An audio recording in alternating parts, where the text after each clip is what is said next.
প্রতিটি পর্বে পর্বে ইলেকশনের ইঞ্জিনিয়ারিং করা হয়েছে। ত্রয়োদশ জাতীয় সংসদ নির্বাচন দৃশ্যত সারাদিন ভোটাররা উৎসব মুখর পরিবেশেই তারা ভোট কেন্দ্রে গিয়েছেন এবং ভোট দেওয়ার চেষ্টা করেছেন। সেটার জন্য আমরা ধন্যবাদ জানিয়েছি নির্বাচন কমিশন এবং তৎকালীন অন্তর্বর্তীকালীন সরকারকে।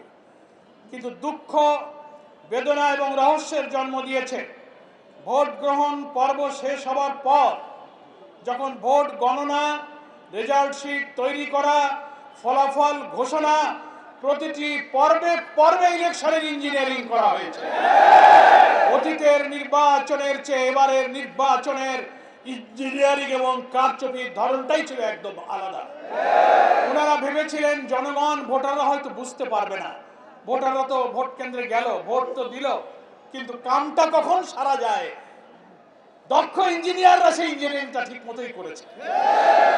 তা না হলে এর কি জবাব আছে যে রাত 9:30 10টা পর্যন্ত সারা দেশ থেকে ফলাফল আসতে থাকলো। 11 দলীয় ঐক্যে জামাত ইসলামী সহ সারা দেশ থেকে একের পর এক 9:30 10টা পর্যন্ত বিভিন্ন আসনে বিপুল বিজয়ের খবর যখন আসতে থাকলো, মানুষ জন আকাঙ্ক্ষা হিসেবে অপেক্ষা করছিল সংখ্যাগরিষ্ঠ আসনে 11 দলীয় ঐক্য জামাত ইসলামী বিজয়ী হয়ে সরকার গঠনের মতো সংখ্যাগরিষ্ঠতা ইনশাআল্লাহ লাভ করবে। সেখানেই রাত 10টার দিকে, 9:30 10টার দিকে নির্বাচনী ফলাফল ঘোষণার সব সম্প্রচার বন্ধ করে দেওয়া হলো। বন্ধ করা হলো কেন? দীর্ঘ সময় বন্ধ করে দিয়ে এর মাঝখানে কি ইঞ্জিনিয়ারিং, কি রহস্য তৈরি করা হয়েছে, আর জামাত ইসলামী 11 দলীয় ঐক্যের বিজয়ের খবর আর আসে না। সব অল্প অল্প ভোটের ব্যবধানে তাদেরকে পরাজিত দেখানো হতে লাগলো। এটা বড় ইঞ্জিনিয়ারিং। সাংবাদিকরা প্রশ্ন করেছিলেন আমাদের আমিরে জামাত, আজকে জাতীয় সংসদের বিরোধী দলীয় নেতা ডক্টর শফিকুর রহমান এমপির কাছে, যে আপনারা যে ইলেকশন ইঞ্জিনিয়ারিং এর কথা বলেন, কারা এই ইঞ্জিনিয়ারিং করেছিল? আমিরে জামাত জবাব দিয়েছিলেন বিদেশি সাংবাদিককে, সরাসরি প্রমাণ ছাড়া তো তার জবাব দেওয়া কঠিন। তবে অতীতে দেখা যায় যারা এই অপরাধ করে, যারা কারচুপি ইঞ্জিনিয়ারিং এ জড়িত থাকে, কোনো না কোনো ভাবে ওই যে আমি কলা খাইনি একটা গল্প আছে না, তাদের মুখ থেকেই একসময় বেরিয়ে যাবে।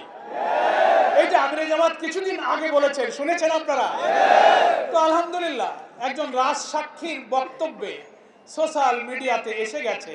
জামাত ইসলামীকে শুধু দায়ী করলে হবে না, সব জনগণ আপনার বক্তব্যে। রিজওয়ানা হাসান, সম্মানের সাথে আপনাকে বলতে চাই, আপনি কি সাবেক অন্তর্বর্তীকালীন সরকারের উপদেষ্টা ছিলেন, আপনি আপনার বক্তব্যের অডিওটা, ভিডিওটা আপনি বারবার দেখুন।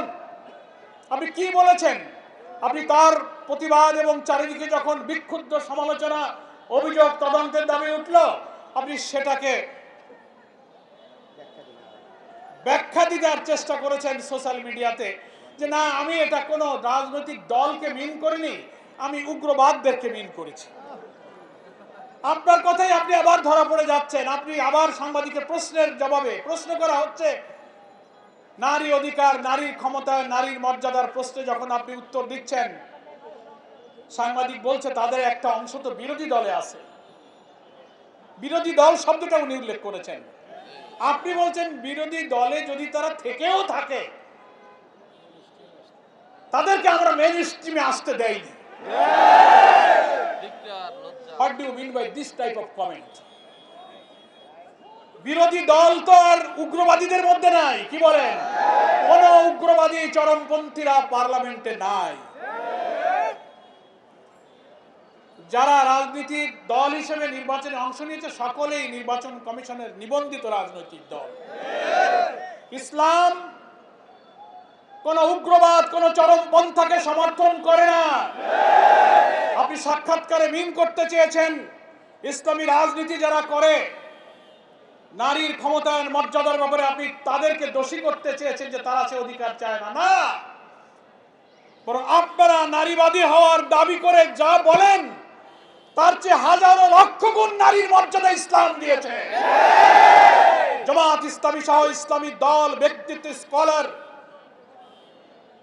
মহান আল্লাহ তাআলা কোরআন মজিদে আমাদের নারীদের যে অধিকার এবং সম্মানের কথা বলেছেন প্রিয় নবী মোহাম্মদ মুস্তাফা সাল্লাল্লাহু আলাইহি ওয়াসাল্লাম হাদিস শরীফের মধ্যে বিদায় হজের ঐতিহাসিক ভাষণে নারীদের যে মর্যাদার কথা বলেছেন, আপনাদের কোন সিডো, কোন আন্তর্জাতিক সংস্থা আমাদের মায়েদের এই মর্যাদা, আপনাদের কোন দর্শন, কোন তত্ত্ব, কোন সংস্থা তা নিশ্চিত করতে পারেনি।